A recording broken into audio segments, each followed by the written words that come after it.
नमस्कार मित्रों। मीन राशि के सभी मित्रों के लिए 10 से 16 अगस्त के बीच का समय कैसा जाएगा, इस पर चर्चा करेंगे। दोस्तों, अभी आपका पंचम भाव बहुत ज़्यादा सक्रिय है, बहुत ज़्यादा एक्टिवेट है। फिफ्थ हाउस को लक्ष्मी का भाव माना जाता है। त्रिकोण में इसकी गणना होती है और यहाँ जो ये बृहस्पति, बुध और सूर्य, ये तीन ग्रह एक साथ विराजमान है। मतलब आपके जीवन में कुछ बड़ा होने जा रहा है, कोई महत्वपूर्ण परिवर्तन आपके लाइफ में अभी आया हुआ है और बहुत जल्दी आपको इसका एहसास होगा। हालांकि अभी साढ़े साथी के प्रभाव में आप हैं, शनि आपकी राशि से गोचर कर रहे हैं, इसलिए कठिनाइयां जीवन में बहुत हैं। शारीरिक कष्ट हैं, पारिवारिक जीवन में दिक्कतें आ रही हैं, भाई बहनों से मनमुटाव, झगड़ा हो रहा है, नौकरी में सडन प्रॉब्लम, कामकाज में दिक्कत, योग्य होने के बावजूद भी डिससेटिस्फेक्शन नहीं होना, जैसा आप चाहते हो वैसा काम नहीं मिलना और परेशान होना। ये सब चीजें, ये सारे फल आपके साथ अभी घट रहे हैं। लेकिन उसके बावजूद जो ये बृहस्पति यहाँ पे आए हैं, ये आपके लिए बहुत अच्छे कुछ फल लेकर के आए हैं। क्या क्या आपके साथ हो सकता है, एक बार हम चर्चा करते हैं, आपको बताते हैं। सबसे पहले, उच्च राशि के बृहस्पति पंचम भाव में बुध के साथ बैठने का मतलब है कि फाइनेंस के फील्ड में सफलता। कोई आपका पुराना इन्वेस्टमेंट आपको इस समय बहुत अच्छा प्रॉफिट दे सकता है। जमीन मकान से प्रॉफिट आपको बहुत ज़्यादा अच्छा हो सकता है और इस समय पर फाइनेंस के फील्ड से लाभ है। शेयर मार्केट वगैरह में अगर कोई इन्वेस्टमेंट करते हो आप, ये बहुत राइट टाइम है आपके लिए। यहाँ बैठे हुए बृहस्पति भाग्य भवन को देखते हैं, मतलब पूजा पाठ, धर्म कर्म, इन सब चीज़ों में आपकी रुचि रहेगी। अभी इन सब चीज़ों से लाभ भी है, रुचि भी है, साधु संतों का संग भी है, कहीं का ट्रेवल भी है।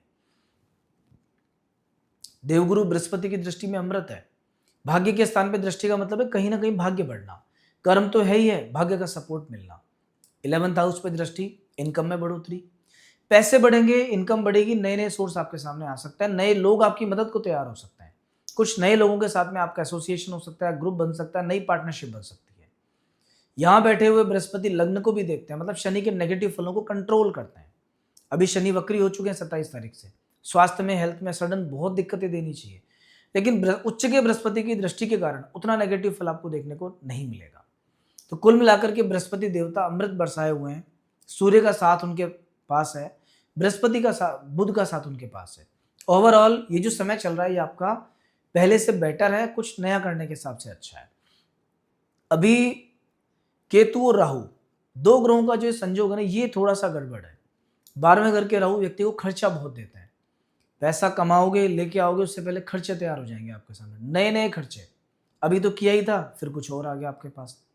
घबराने की आवश्यकता नहीं है, थोड़ा सा राहु का उपाय करना है, क्योंकि राहु और शनि, इन दो ग्रहों का उपाय बहुत जरूरी है। शनि का इसलिए कि साढ़े साथी के नेगेटिव फल नहीं है, राहु का इसलिए कि खर्चा फालतू आपको परेशान नहीं करे, और तीसरा आपको मंगल का भी उपाय करना है। नहीं तो ये मंगल आपके दाम्पत्य जीवन को खराब कर सकता है, गुस्सा बहुत बढ़ा सकता है, परिवार में कलह का माहौल उत्पन्न कर सकता है। क्या उपाय करना है, चर्चा करेंगे। एक बार आप वीडियो में कंटिन्यू बने रहो, ताकि आने वाले 7 डेज की जानकारी भी आपको हो जाए। दोस्तों, 10 तारीख से सप्ताह शुरू हो रहा है। शुरुआत में पहले ही दिन चतुर्थ भाव में चंद्रमा रहेंगे। कहीं ना कहीं टेंशन रहेगा, नेगेटिव थॉट्स रहेंगे, स्ट्रेस रहेगा, स्वास्थ्य साथ नहीं देगा, परिवार से जुड़ी समस्याएं परेशान करेंगे। 10 तारीख का दिन आपको सावधानी से निकालना है, सोमवार का दिन। मंगलवार, बुधवार का दिन कंपेरेटिवली बहुत अच्छा है। 11 तारीख का दिन बहुत अच्छा जाएगा। 12 भी अच्छा होता, लेकिन 12 तारीख को अमावस्या का दिन है। अमावस्या इन जनरल सभी के लिए खराब होती है। उस दिन कोई भी महत्वपूर्ण काम की शुरुआत नहीं करनी चाहिए, इसलिए 12 तारीख को हम छोड़ देंगे, बट 11 तारीख का दिन आपके लिए ठीक है। इसके बाद 13 और 14, ये 2 दिन आपके लिए निश्चित रूप से बढ़िया रहने वाले हैं। छठे घर के चंद्रमा रोग ऋण शत्रु से मुक्ति दिलाते हैं, मन को प्रसन्न रखते हैं, तरोताजगी रहती है, नए नए आइडियाज आते हैं व्यक्ति के पास।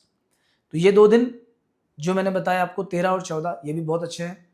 15 तारीख और 16 तारीख ये व्यापार के दृष्टिकोण से बहुत अच्छा है। 7th हाउस में चंद्रमा शुक्र के साथ रहेंगे तो व्यापार बढ़ेगा, बिजनेस में नई नई प्लानिंग्स आएंगी, जीवन साथी का सपोर्ट आपको मिलेगा। अगर आप कोई ऐसा व्यापार करते हैं कि जो फीमेल्स से जुड़ा है, ऐसा कोई प्रोडक्ट बनाते हैं जो फीमेल्स के यूज का है, तो निश्चित रूप से लास्ट का जो वीकेंड के जो 2 दिन है, ये भी आपके लिए अच्छे जाएंगे। देखो, मीन राशि के सभी व्यक्तियों को उपाय, जैसे मैंने बताया, 3 ग्रहों का आवश्यक है। मंगल का उपाय, शनि का उपाय, राहु का उपाय। अब करना क्या है? मंगल और शनि का एक ही उपाय होता है कि हनुमान जी की आराधना। प्रतिदिन हनुमान चालीसा के 2 पाठ करो, कम से कम 8 से 10 मिनट एक हनुमान चालीसा में लगाओ। हो सके तो शनिवार के दिन या मंगलवार के दिन कुछ एक्स्ट्रा खाना बना के, कुछ खाने पीने के आइटम लेके गरीब लोगों में बांटो। डोनेट करने से व्यक्ति के पाप खत्म होते हैं धीरे धीरे। पुण्य बढ़ते हैं उसके। और स्पेशली आर्थिक मामले में दान से धर्म बढ़ता है, दान से धन भी बढ़ता है। यथाशक्ति पक्षियों को अनाज भी डाल सकते हो प्रतिदिन या मंगलवार शनिवार, इससे भी बहुत लाभ मिलेगा। किसी मंदिर में जहाँ अखंड ज्योत जलती हो वहां पर आप सरसों के तेल का दान कीजिए, उससे बहुत लाभ मिलेगा आपको। जहां तक राहु के उपाय की बात है, राहु का एक बहुत शानदार उपाय होता है कि किसी भी बुधवार के दिन 9 कन्याओं को बुला के उनके पैर धुलवा के उनको भोजन करवाओ, प्रेम पूर्वक भोजन करवाओ, बाद में दक्षिणा दो, फल दो, उनसे आशीर्वाद लो। जो जल आपने जिससे पैर धोए थे उस जल का सेवन करो, उससे स्नान करो। एक बार करके देखना, बहुत अच्छे रिजल्ट आपको देखने को मिलेंगे। राहु का एक और उपाय होता है कि जौ के आटे को दूध से थोड़ा सा बना के, दूध से गूंद के और उसकी गोलियां बना के मछलियों को डालो आप। अगर किसी भी शनिवार के दिन आप ये काम करते हो, स्पेशली आपके वजन के 10वें हिस्से के बराबर, उसके बाद देखना सडन कोई प्रॉफिट कहीं ना कहीं से आएगा, रुका हुआ अटका हुआ पैसा आएगा या अचानक लाभ। मैंने कईयों से करवाया उपाय लेकिन अचानक लाभ देखा। दोस्तों, राशिफल अलग चीज है, जन्म पत्रिका अलग चीज है। राशिफल जन्म पत्रिका का ही एक पार्ट है, गोचर का पार्ट है।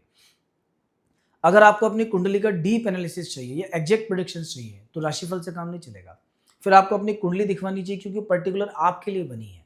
एक निश्चित समय पे जब आपका जन्म हो उसके आधार पे वो बनी है, उसमें जो कुछ लिखा है वो आपके लिए एकदम एग्जैक्ट लिखा है।